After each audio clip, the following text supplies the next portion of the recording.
आपने अल्ताफ का ज़िक्र किया कासगंज के, तो मैं अपना वक्तव्य इस अपील के साथ शुरू करना चाहती हूँ कि वो सभी लोग जो चाहते हैं कि मुसलमानों को मार दिया जाए, ख़त्म कर दिया जाए, उनसे मेरी बहुत अदब के साथ एक इंसानियत वाली अपील है कि जब भी आप मारें तो थोड़ा कम तकलीफ़ दे के मारें, और कम से कम इतना हो कि जब उनके माँ-बाप उस मौत के बारे में सोचें तो वो जीते जी रोज़ ना मरें।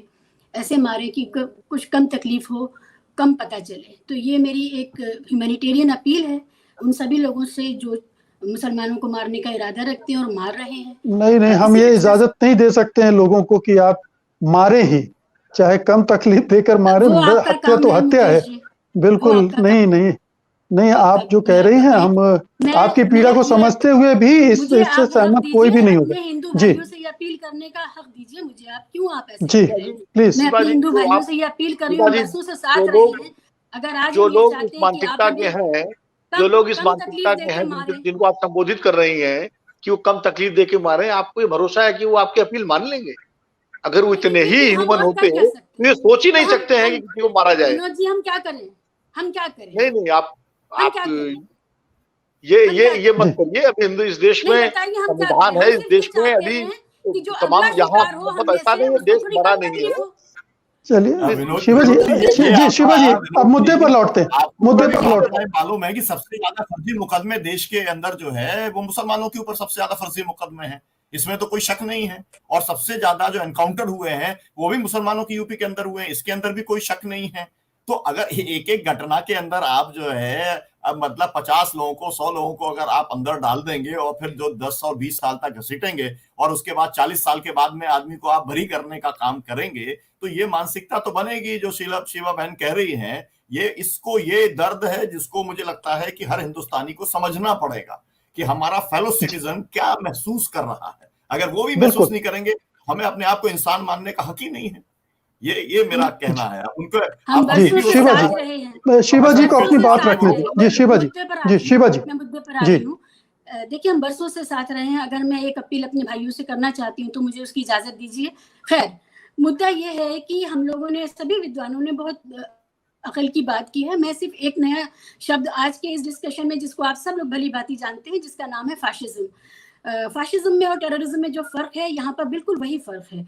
जो राष्ट्र राज्य के सहारे से, जो राष्ट्र राज्य का इस्तेमाल करके किसी आइडेंटिटी के साथ, अपने भीतर की आइडेंटिटी के साथ जब परसिक्यूशन होता है और उसको खत्म किया जाता है, उसमें जज भी शामिल होते हैं, उसमें वकील भी शामिल होते हैं, उसमें डॉक्टर भी शामिल होते हैं, उसमें फ्रिंज ग्रुप्स भी शामिल होते हैं, उसमें नेता भी शामिल होते हैं। वो सब जब मिल करके जब जो करते हैं बहुसंख्यकवाद के सहारे से, उसको ही फाशिज्म कहते हैं। और ये वही है। सलमान खुर्शीद साहब गलत हैं। सतीश जी की मैं इस बात से बिल्कुल सहमत हूँ कि उनको बोको हरम का बिल्कुल उदाहरण नहीं देना चाहिए था। हमारे पास एक और उदाहरण है, इतिहास से ही है, और वो है फाशिज्म का। और ये यूरोप में हमने देखा है, इसी तरह से हुआ था।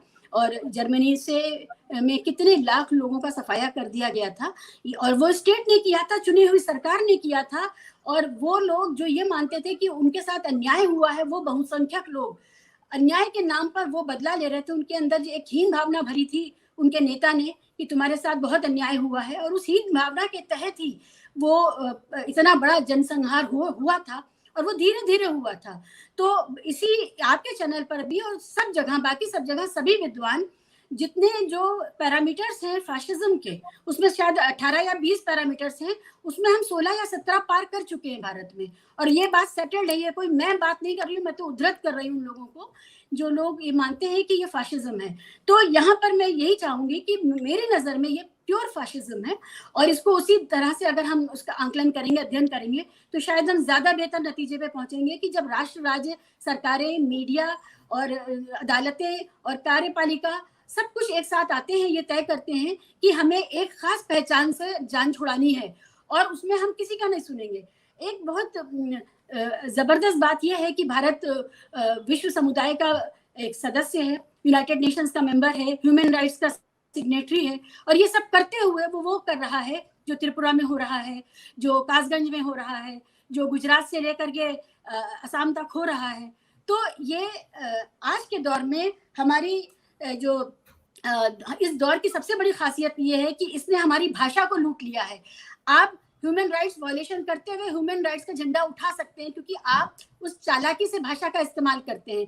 जैसे भारत सबसे बड़ा लोकतंत्र है, तो ये किसके लिए लोकतंत्र है? लक्ष्मण जी भी हमारे साथ हैं, अभी वो भी इस पर जिक्र करेंगे कि ये लोकतंत्र किस तरह का है। तो हमारे पास जितने भी अच्छे शब्द थे उनको खोखला करके उनके अंदर का जो जनता के लिए जो जूस था, गूदा था, वो निकाल करके छिलका पकड़ा दिया गया है। और जिनके पास गूदा है वो लंदन में रहेंगे, वो कनाडा में रहेंगे, वो लोग हैं। तो हम लोगों को सतर्क रहना चाहिए।